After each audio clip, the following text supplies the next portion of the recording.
안녕하세요. 성경으로 교리 보기 채널 세계관 시간입니다.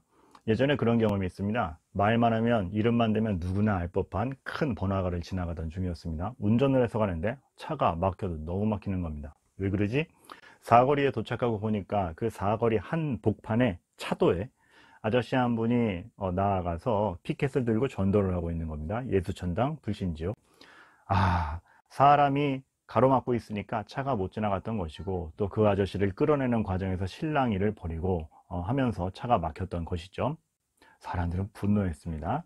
자, 여기서 질문 한 가지. 사람들은 지금 왜 화가 났습니까? 복음 때문에 화가 났습니까? 무질서한 행동 때문에 화가 났습니까? 우리는 그 전도하던 아저씨를 일방적으로 비판할 수 있습니까? 그런데 또 이런 생각 들죠. 정말 복음이 시급한 것이라면 나는 언제 그 아저씨처럼 길거리에 뛰쳐나가 뜨겁게 복음을 외쳐본 적이 있는가? 여러 생각이 들게 하는 사건입니다. 그 사거리에서 전도하시던 아저씨에 대한 행동을 판단하기에 앞서서 우리가 힌트가 되는 거 하나 배우도록 하죠. 바로 루터의 두왕국 이론입니다. 루터의 뒤왕국 죄송합니다. 루터의 두왕국 이론은 이런 점에서 비난을 받아요. 괜히 하나님 나라와 세상 왕국을 구분하는 바람에 세상을 다스리는 법과 복음이 이원화되었다. 그러다 보니 신자의 신앙과 현실의 삶도 분리되지 않았느냐. 그래서 기독교란 믿고 난 다음에 천국 가는 거에서는 유효할지 모르지만, 영적 변화에는 유효할지 모르지만 현실적 행동에 대해서는 너무 무능하다, 이런 비판들이 나와요. 실제로 20세기 초반에 많은 학자들이 비판했죠. 라이놀드 니버 같은 사람, 문화적 패배주의다. 야, 문화적 현실, 문화적 영향력에서 교회는 아무짝에도 쓸데없다. 칼바르트도 맹렬하게 비난합니다. 정적주의, 세상에 무슨 일이 일어나든 믿음만 챙기고 원론만 얘기하는 교회는 입을 다물더라, 세상의 비극에 대해서, 이런 얘기를 하죠. 에른스트 트렐치도 비슷한 맥락에서 비난을 합니다. 이원론적 보수주의자들, 그것이 바로 루터의 신학을 받아들인 교회들이다, 이런 비판이 일어나요. 게다가 심지어 사회적 무관심, 그리고 정말 일반적 권위 옹호, 현실과 관계없는 칭의론만 내세우다 보니, 야, 이러한 무관심과 현실에서 일어나는 모든 행동에 대한 전혀 실용적이지 않은 말만 내뱉다 보니까 결국은 히틀러가 이 전 유럽을 비극으로 이끌 때 교회 뭐 했어? 조용히 했지. 문화적으로 아무 영향력 못 끼쳤지. 오히려 히틀러의 권위를 옹호했지. 너희 때문에 히틀러가 탄생한 거야 라고까지 비판하는 사람이 있어요. 루터의 두왕국 이론은 과연 그런 것이었는가? 그리고 이거를 배움으로써 초반에 얘기했던 그 아저씨에 대해서는 우리가 어떤 판단을 할 수 있을까? 오늘 한번 살펴보기로 하지요.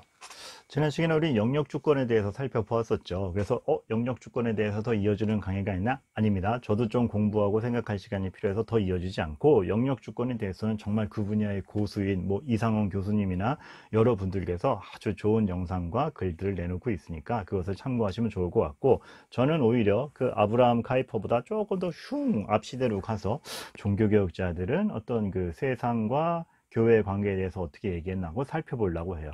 그것이 배경이 다르고 중세시대의 환경과 우리가 다르지만 원론적으로 우리가 충분히 취할 수 있는 교훈이 있습니다. 게다가 루터는 여러 가지로 또 오해를 받는 인물이기 때문에 그 오해도 풀어줄 겸 오늘 한번 살펴보도록 하죠. 루터가 두왕국 이론이라고 책을 쓴 건 없습니다. 그런 제목으로 책을 쓴 건 없어요. 다만 여러 군데에서 그 세상과 교회, 하나님 나라와 세상의 국가와의 관계에 대한 여지들을 많이 강론을 하죠. 노예의지론에서도 그렇고, 루터 웍스를 보면, 제가 독일어는 못해서 영문판으로 루터 웍스를 보면 40권 이후에 크리스찬 인 소사이어티로 그 주제로 여러 가지 강해가 쭉 이루어집니다. 그 부분에서라든지 아니면 갈라디아서 1535년 판에 있어서도 칭의로 의로워진 자가 세상에서 어떤 행동을 해야 되는가와 관련해서 법과 복음과의 관계를 또 설명을 하는 것에 있어서나, 창세기 강해, 참 그 말년의 강해죠. 강해라기보단 주석이네요. 창세기 주석을 쓰면서도 그 창세기에서 하나님이 모든 것을 만드신 창조자요 주권자로서 역사가 쫙 펼쳐지는데, 그 안에서 하나님께서 일반 사회를 어떻게 보존해 가시는가에 대한 관심이 확 나와요. 그런 부분, 그리고 세속권세에 대하여와 같은 논문 등에서 곳곳에서 이제 루터는 밝힙니다. 그러니까 단권책 하나로 두왕국 이론 이렇게 펼치지는 않았습니다.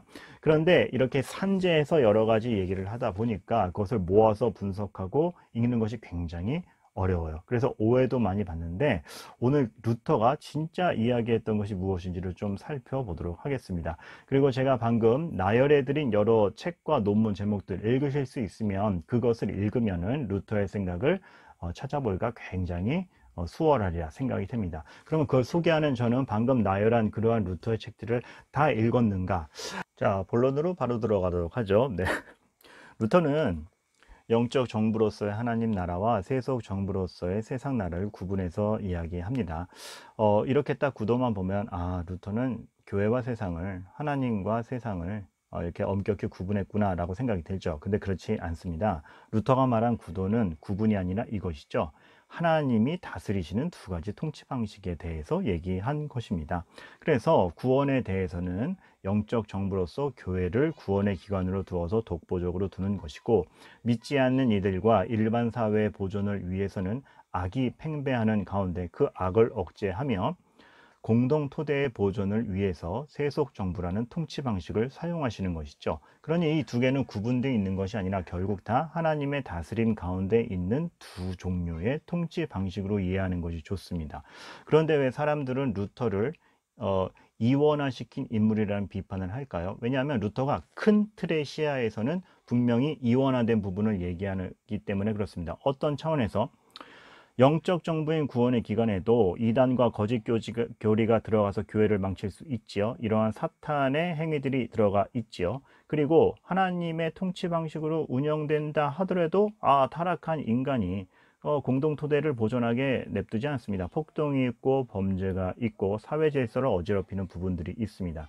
즉, 이 두 가지 통치 방식의 영역 안에 사탄의 이러한 방해 공작들이 있는 것이죠. 분명히 이런 관점에서는 큰 틀의 시야에서는 사탄의 왕국과 하나님 나라에 합쳐질 수 없는 대립과 전쟁이 있는 것입니다.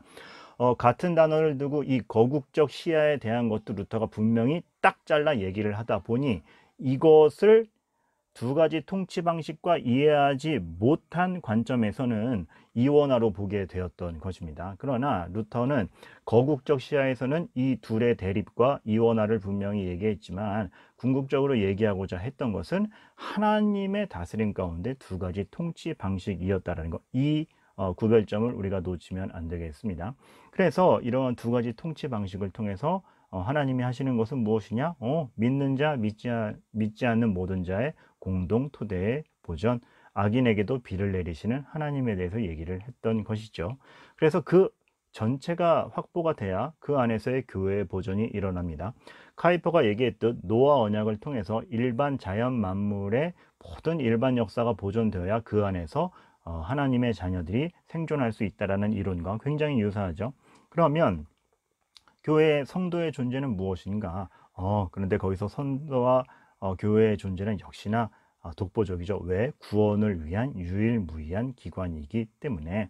그래서 이러한 교회가 세상으로 나아가면 어떻게 됩니까? 더욱더 그 일반 사회, 공통 토대의 보존을 위해서 더 강화되는 아주 좋은 영향력을 미치는 사람들로 있게 되는 것이죠.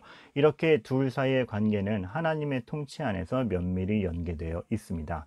그러다 보니 세속 정부가 교회를 통제하거나 강압하는 것 있을 수 없다라는 얘기죠. 왜? 이건 누가 누구의 우위에 있는 것이 아니고 세속 정부가 교회를 하나의 종교 사적 영역으로 보고 억압할 수 없습니다. 왜? 하나님의 독보적 구원의 기관이기 때문에, 세속 정부가 할 수 없는 것을 하는 구별된 기관이기 때문에 그렇습니다. 그리고 이건 통제 관계가 아니에요. 둘 사이는 굉장히 협력 관계에 있고 하나님의 오른손의 칼, 왼손의 칼로서 서로 다른 역할을 하는 둘 다 하나님의 기관으로서 인식이 돼야 되는 것이죠. 그렇다면 다 하나님 거니까 교회가 세상 통제할래, 이건 가능합니까? 예를 들어서 좀 유치한 예지만 이해를 돕기 위해서 산상수훈 10계명의 통치 방식이야 할 수 있습니까? 이것도 안 됩니다. 왜 그렇습니까? 서두에도 말씀드렸듯이 세상 나라, 세속 정부의 통치 방식이 별도로 필요한 것은 이것이 교회 밖의 세상이 믿음으로 예를 들면 산상수훈을 온전히 이해하지 못하는 비신자와 공유하는 지점입니다. 그렇기 때문에 그들이 믿음 없는 자들에게 성경의 원리를 그대로 이해하여 시행을 하라고 얘기할 수 없고, 그들에게는 악을 억제하고 공동 토대를 함께 보존할 수 있는 특화된 법이 필요한 것이죠. 다만 이러한 법도, 이러한 질서도 궁극적으로는 하나님의 질서 원리와 통치 가운데 있는 것이니, 기독교인들이, 그리스도인들이 이 법이 바르게 상정될 수 있도록 돕는 역할을 하면서 일반 사회가 하나님을 알지 못하는 비신자들도 함께 공유하며 살아갈 수 있는 토대를 만드는 데 신경 쓰는 거 필요한 것입니다. 그러니 교회 원리로 세상을 통제하는 거, 이것도 안 되는 것이에요. 이해가 되시죠? 그렇기 때문에 이 교회가 해야 될 일은 바른 법의 상정, 그래서 바른 법의 상정에 늘 눈을 기울이는 것이죠. 그리고 세상에 나가서 더 뛰어난 법 준수하는 훌륭한 시민이 되는 것 필요한 것입니다. 이것은 그저 세상에서 잘 나가자, 세상에 잘 보여야 돼, 이런 차원이 아니라 세상에 미치는 것도 하나님의 통치이기 때문에 거기서 세워지는 비신자와 공유하는 토대에서 우리는 오히려 더 뛰어난 법 준수의 모습을 보임으로써 보존에 힘쓴다, 이런 원리가 나올 수 있게 되는 것이죠. 그렇기 때문에 문화에 대한 깊은 이해가 있어야 됩니다. 안 믿어? 사탄의 자식들! 이것이 아니라, 믿지 않는 이들은 왜 저런 행동을 하는가? 저들이 생존하기 위해서 택하는 생존 방식은 무엇인가? 그들을 이렇게 이해했을 때 우리는 어떤 행동과 생각과 반응을 해야 되는가? 그리고 세상 법이 상정하는 것 이상의 사랑과 본을 보이면서 나아갈 수 있게 돼야 되는 것이죠. 우리는 기독교 정서에 반대가 되는 법안이 나오면은 그 제목부터 나오면 그냥 무조건 이렇게 반대하는 경향이 있어요. 좀 코드가 안 맞는 영화가 나오면 상영 안 해! 시청하지 않아. 그러니까 단절과 반대만으로 점철된 방식이 너무 오랫동안 지속되어 왔는데, 왜 믿지 않는 자들은 저렇게 생각하는가? 왜 이런 흐름이 이루고 있는가? 이 시대의 주류는 무엇인가? 그 문화에 대한 깊은 이해 가운데에서, 그렇다면 거기서 우리가 취해야 될 방식, 교회가 교회의 순결함을 획득하는 요소는 무엇인가에 대해서 충분히 토론할 수 있는 깊은 이해가 있어야 되는 것이죠. 그리고 얘기할 수 있어야 되고, 그래서 루터 시대보다 훨씬 다원화된 지금 공통 토대에 대한 이해 없이 신념만 말한다면 종교적 이익 집단으로 오해될 수밖에 없는 그러한 형편에 놓이게 됩니다. 우리가 이거 조심해야 될 부분입니다. 세상 사람들로 하여금 우리가 대화가 안 통하는 사람들이라고 각인되면 안 돼요. 충분히 대화가 통하는 사람들인데 저들에겐 저들의 신념과 가치가 있고 그들은 그것을 이렇게 주장한다. 그런데 그들의 주장이 우리의 공동 토대를 함께 보존하는 것이니 디스커션을 해보자 라는 차원으로 갈 수 있어야 되는데, 지금은 조금 우려가 돼요. 그런데 여기서 또 하나 생각해야 될 것은, 공동 토대에 대한 이해만 강조하다가 교회의 고유성을 혼납하는 것도 안 됩니다.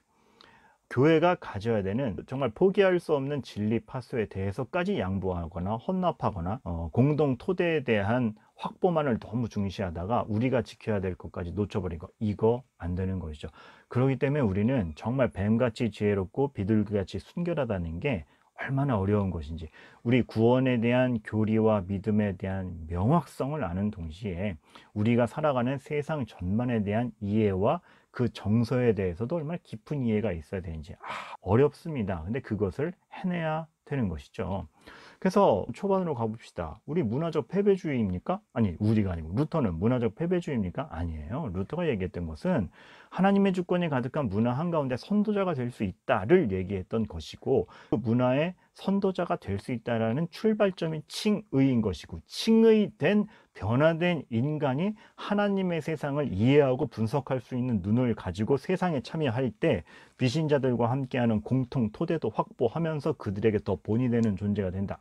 이건 이렇게 되는 것이죠. 압제하지 않는 가운데 문화적 승리주의, 기독교가 가져갈 수 있다라고 루터 얘기한 것입니다. 종족주의냐? 절대 그렇지 않죠. 최고의 시민, 공동 토대를 보존하는 시민을 키워내는 게 루터의 목표 중에 하나였습니다. 2차 세계대전 당시에 히틀러 앞에 독일 루터파 교회들이 입을 다물었다면 그 루터의 핵심 내용을 모른 것이지 루터가 틀렸던 건 아닌 거예요. 이원론적 보수주의자냐? 그렇지 않죠. 이원론이 아닌 구별되었으나 함께하는, 오히려 함께하는 장소에 대한 보존에도 크게 신경 쓰는 것이 바로 기독교인의 위치다라고 루터는 얘기했던 것입니다. 이것은 지금 우리에게도 굉장히 큰 교훈이 됩니다. 왜냐하면 우리는 문화적 승리주의를 잘못 이해해서 기독교 패권주의로 가진 않는가. 근데 루터가 말한 건 굉장히 균형적이죠. 우리는 믿음만 지킨다는 것이 정적이 아니고 항거할 거에 항거하고 말할 거에 말하는 것인데, 그것이 세상에 대한 압제는 아니라는 거 얘기해야 되죠. 우리가 거룩하다는 것은 이원론이 아니라 구별된 중에 함께한다는 거. 이거 정말 마음에 두어야 됩니다. 그런데 뭐니 해도 저는 하나님에 대한 마음인데, 김선영 교수님 정말 가려진 루터 전문가죠. 너무 좋으신 분입니다. 김선영 교수님의 루터에 대한 논문집이 묶어져 나온 적이 있는데, 거기에서 김선영 교수님이 특히 루터의 두왕국론을 다루면서 이런 얘기를 합니다. 무엇보다 루터는 비록 하나님이 홀로 모든 일을 행할 수 있지만, 그럼에도 불구하고 하나님은 인간, 특히 기독교인이 동역자로 일해주기를 원한다는 점을 강조한다. 여러분, 이게 하나님의 마음이에요. 사실 우리가 얼마나 거룩하다고 성도로서 교회로서 말씀을 전하는 자로 세우십니까? 우리가 세상을 복구하면 얼마나 복구한다고 우리를 일상생활 가운데 두시면서 직업을 갖게 하시고 우리의 재능을 펼치게 하십니까? 하나님 혼자 다 하시면 되잖아요. 전능하신데. 하나님은 그런 우리도 같이 가길 원하는 거예요. 너 내 자녀 아니냐? 내 친구 아니냐? 너와 함께 할 때 나는 기쁘다. 두왕국론은 어떤 차가운 교리가 아니라 이러한 하나님의 원리를 전하는 것이고, 지금 이 시대에도 유효한 원리인 것입니다. 맨 처음 이야기로 가보죠. 사람들은 그 길을 막고 전도하는 아저씨에 대해서 왜 화가 났을까요? 복음에 화가 난 게 아닙니다. 의로움 때문에 핍박을 받는 것도 아닙니다. 비상식적 행동에 화가 난 것입니다. 공동 토대의 질서를 무시하는 가운데 설파되는 복음, 오히려 격화될 수 있는 것이고, 오히려 우리는 공동 토대를 함께 보존하는 사람으로서 있는 태도, 마땅히 있어야 되는 것이죠. 그런데 저는 지금 생각해 볼 때도 그 아저씨를 일방적으로 비난할 수 없을 것 같습니다. 왜냐하면 이 시대 교회가 정말 구원을 얘기할 수 있는 독보적 기관으로서 그 아저씨만큼이나 선명함을 우리가 언제 드러낸 적이 있습니까? 물론 그렇게 우악스럽지 않게 삶으로 드러내야 되지만, 우리는 어느새 삶으로도 드러내지 못하고 있지만, 삶으로 드러낸다는 핑계 가운데 우리의 선명함을, 그리고 그 긴급성을 얘기하는 것에는 또 무뎌지지는 않았습니까?